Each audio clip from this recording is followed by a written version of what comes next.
They laughed at him every day, in the elevator, in the break room, on Slack, where emojis do the kind of damage people deny with straight faces.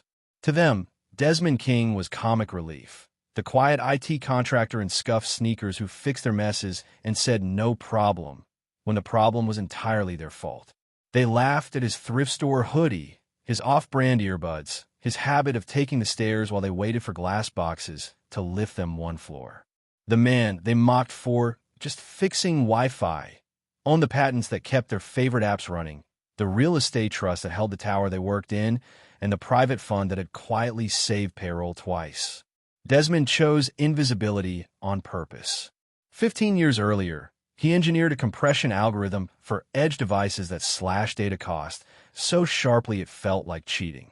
Instead of selling everything, he licensed strategically, kept royalties, retained sections of control, converted cash flow into boring assets, dark fiber, rights of way, secondary data centers in cold climates, silent stakes in utilities and logistics. While headlines chased loud founders, he studied the screws that hold a city together: infrastructure, footnotes, and people who work after the lights go off. On floor 28 at Azure Capital, culture had an unwritten manual. CFO Nathan Pike loved loud jokes that died the second a bigger title walked in. HR lead Becca curated empathy like a brand, soft tone, hard policies. Junior hotshot Logan collected humiliation like baseball cards, producing memes from IT guy moments, careful to blur faces, never contempt. Desmond carried a notebook that didn't track numbers. It tracked names and choices. Grace at reception, who redirected her DoorDash to the night cleaning crew on long days. Myra in facilities, who cleared a midnight alarm alone and went back to restocking paper towels like heroism was standard operating procedure. Omar, the trader who learned the porter's kids' names and showed up at their Saturday game without posting a photo. 6 months earlier, the building's deed had changed hands through a web of LLCs with deliberately forgettable names. Signature authority across the stack, D.K. Infrastructure. In the same week, an anonymous fund bought Azure's ballooning debt at a steep discount and reissued terms with a new twist: social covenants tied to treatment of people, not to press releases. Leadership applauded the optics. No one read the teeth. Desmond ran quiet tests, a lost lobby badge next to a gift card, a Sev1 ping at 1:43 a.m., an anonymous childcare stipend for overnight staff to test retention, a polite request to extend mental health and schedule flexibility to third-party teams. Charts told truths slogans wouldn't. The final straw wasn't epic. Nathan spilled espresso over a newly cleaned patch panel and said, "IT will wipe it," stepping away as if gravity didn't apply to him. Logan snorted and filmed for internal story. Desmond unplugged the affected port, wiped the spill, and scheduled one last deployment. Not of software, of truth. Tomorrow was town hall. State of Azure. Lights, projections, comfort. Ownership had a surprise announcement. For the first time, the IT guy would walk on stage with keys at his hip and contracts on the screen. He told no one. Not the night crew who had become family. Not the guard who brought empanadas on cold shifts. Not the old superintendent who taught him to quiet a screaming fan coil with a rubber mallet and a prayer. Invisibility was method. Humility was armor. But the night before, he felt the weight of every quiet kindness and every loud cruelty. This wasn't revenge. It was a mirror. There was also Jade, a public school math teacher and volunteer at the neighborhood youth program. She was the one person who looked past the badge. She didn't know about royalties, REITs, or bonds. She knew how to spot character, even when it tried to hide. With her, Desmond tested the only question that mattered. If I get a loud microphone for 5 minutes, what should I say? Nothing that humiliates, Jade answered. Everything that repairs. If stories of hidden power, identity revealed, and justice without cruelty are your thing, stay. The laughter is about to die in people's throats when $1 billion truth lands like a tuning fork. And maybe, just maybe, someone will learn to hold a door without an audience. If you want more stories like this, subscribe, because this one doesn't whisper. It arrives. Desmond learned early that broken systems can be fixed with bolts and bylaws. After licensing his algorithm, he bought what nobody posts in carousels: slices of metro fiber, rights-of-way along old utility corridors, conduit in alleys that maps forgot, minority stakes in drab data centers where winter air was a feature. He fell in love with boringly lucrative, predictable revenues, low vanity, leverage, and contracts. Then he embedded contractor badge, generic laptop, admin rights no one asked about because they assumed he had none. The tests were simple, precise, revealing. Test 1. Lost credential. A temporary badge with lobby access and a $40 gift card forgotten in the kitchen. Grace returned both. Logan turned in the badge and pocketed the $40, later posting a meme about free coffee from corporate. Ledger. Integrity versus opportunism. Test 2. The 1:43 a.m. Sev 1. Myra responded in 12 minutes with a video of the exact breaker. Nathan responded at 10:12 a.m. with following up, then retold the story to leadership as if he pressed IT to move faster. Ledger. Service versus extraction. Test 3. Branded empathy. Becca launched Mental Health Fridays for office staff, while quietly denying schedule flexibility for cleaning and security due to policy scope. Ledger. Branding over care. Test 4. Friction that matters. Desmond funded overnight childcare stipends anonymously. Outcome. Attendance stabilized, incidents dropped, overtime smoothed. He sent the chart to HR from a neutral address. Becca forwarded it to leadership with her watermark. Ledger. Stolen credit. Test 5. Quiet goodness. Omar wired a portion of his bonus to cover an analyst's parents' funeral and never mentioned it. Ledger. Trust with weight. Meanwhile, Desmond rewrote backstage rules. The building lease gained human clauses with consequences. Harassment of building staff triggered automatic fines directed to a dignity fund managed by a mixed committee. One executive, one mid-level, one receptionist, one cleaner, one guard. Vendor renewals required verified apprenticeships and promotion ladders. Rent credits kicked in only when tenants documented frontline to salary transitions. Fail the human delta, lose perks. Pass it, lock in favored rates. It didn't look sexy on a slide. It moved lives. He rebuilt the grievance portal like a real tool, not theater. No black box. 48-hour SLAs with named responders, an auditable trail, dashboards that actually guided action. Jamal, a chronically underused intern, got a mandate to build the dashboards leadership would actually use. Jade rewrote UX copy in human English, not tower legal. Tell us what happened instead of describe incident parameters. A symbolic move followed. Desmond ordered the back of house sign removed from the service corridor. There is no back of house. There's a house. He knew the reveal needed choreography. Doors open for night crews, folding chairs alongside leather ones, coffee carts on both sides, cookies near both aisles. He asked the CEO for 5 minutes. He got 2. He asked the lawyers to read the clauses before egos read the headlines. He wrote at the top of his tablet, in a big, plain font, "Don't humiliate, illuminate." They rehearsed the sequence at Jade's kitchen table. Show ownership flow first, she said, then clauses, then people, and end without self-pity. What if they laugh? Nervous laughter is quitting in the mouth. Keep going. He slept badly. He dreamed of tidy patch panels and less cynical people. He woke sure that truth without spectacle is spectacle enough. The auditorium looked like halftime at a polite Super Bowl. Animated logo. Moving light. A track that promised lift. The CEO opened the script. Best quarter yet. We navigated headwinds. Big news from ownership. Polite applause. Then a spotlight found a gray hoodie and a contractor badge moving up the steps. Brief laughter. Reflex more than choice. Desmond climbed the stage with the posture of someone who had carried heavier things. "Good morning," he said. "I'm Desmond King.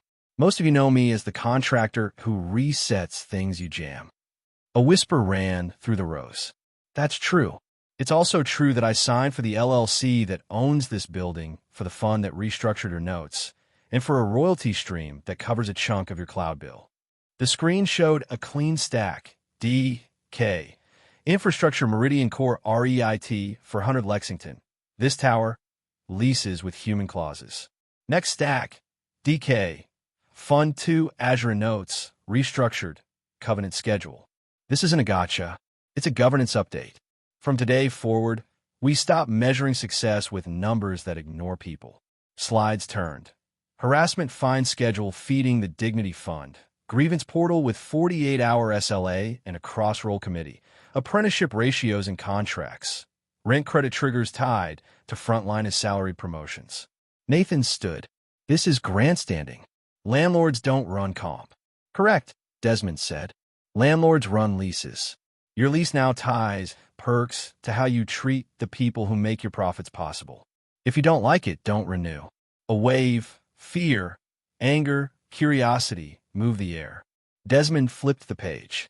Becca, he said evenly, your mental health Friday is now funded for cleaning and security with real schedule control. Contract amended. The Dignity Fund prioritizes therapy stipends for night workers. If you implement, I'll happily credit you publicly. If you watermark again, the portal's audit trail will speak better than I can. Becca flushed, steadied, took notes. He didn't smirk. He continued. Myra, he called. From the back, hands to mouth, eyes wide. Your response time saves this building. Effective immediately. Facilities shift lead, 24% raise. Paper signed. Applause began among the folding chairs, moved across the carpet to the leather. People remembering they were people. Grace returns what isn't hers. Omar gives without announcements. Jamal built a dashboard that helps leaders decide instead of posture. This building will compound those choices. Logan blurted. So we clap for janitors now? Desmond met his gaze without heat. No, we pay them better. And we stop pretending value only wears suits. The backing track stayed quiet. There isn't a music cue on earth that can compete with a mirror hung high on a wall. Desmond let the silence work. Some of you have been kind when no one was watching. Some have been cruel when you thought only hierarchy could see. Hidden power is not a trap. It's a mirror. Today, we hang one. Final slide. The Keys Fund, 10% of property net to certifications, apprenticeships, and role transitions for building staff, governed by the Crossroll Committee. He unclipped the keys from his belt. The metal clink echoed like punctuation. These open closets. Today, they opened doors. Walk through. The first to move wasn't an executive. It was Omar, hand extended. Overdue. The CEO nodded, calculating, conceding. Nathan left. Becca stayed. Logan stared at the floor, read with a shame he would later learn to treat as a gift. In the back row, Jade stood, eyes steady. Desmond didn't need to see her to know she was there. He felt it. The quarter after told the story in corners KPI dashboards rarely light. Vendor churn fell. Complaints rose, trust, then fell, fixes. Security incidents dropped 41%. Overtime stabilized. 2 tenants left with indignant memos. 3 signed early renewals citing operational predictability and talent stability. HR published salary bands for frontline roles for the first time. Procurement swapped cheapest for advances people as a score criterion. The grievance portal didn't erase conflict. It turned conflict into fixable units with names and due dates. Redemption didn't trend. It repeated. Becca stopped watermarking and started doing work that hurts in the right places, publishing promotion rejection reasons, opening review panels to non-degreed staff, tying her own bonus to retention among the lowest paid. Logan apologized to Myra, paid back the Dignity Fund with interest for what he once found, then showed up at 7 a.m. 3 Thursdays in a row at the apprenticeship class before anyone believed him. Nathan tried to spin a podcast narrative, landlord overreach, and met the coldest response, indifference. The building's quiet metrics were louder than his outrage. Grace took her first full week of vacation in 3 years because the raise finally made rest possible.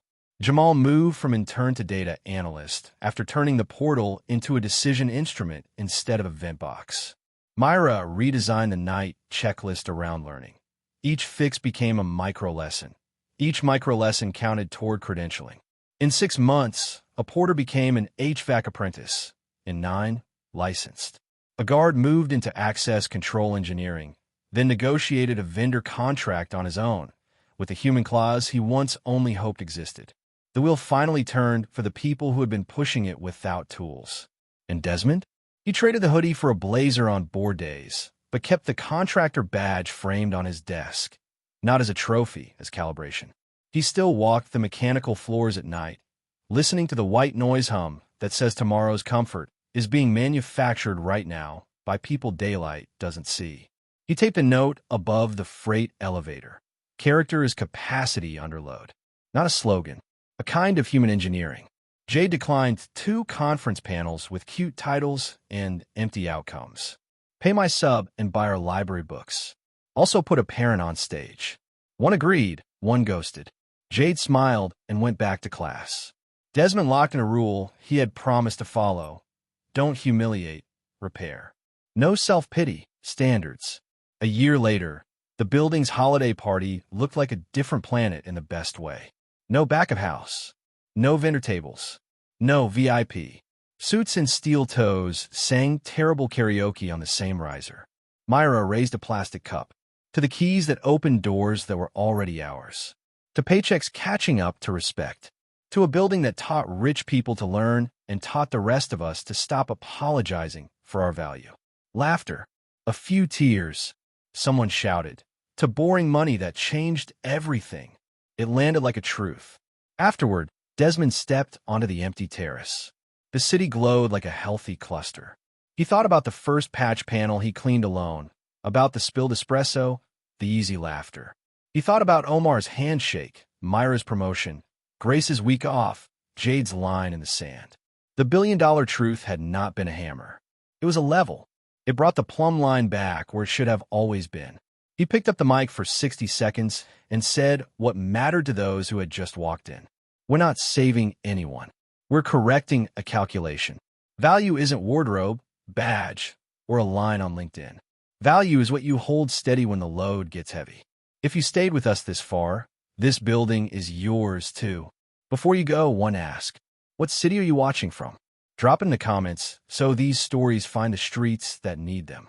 And if you haven't subscribed yet, this is the moment to join a community where hidden power shows up, character gets tested, and redemption stays possible. New episodes every week. Come back. Bring someone. The door is open for everyone.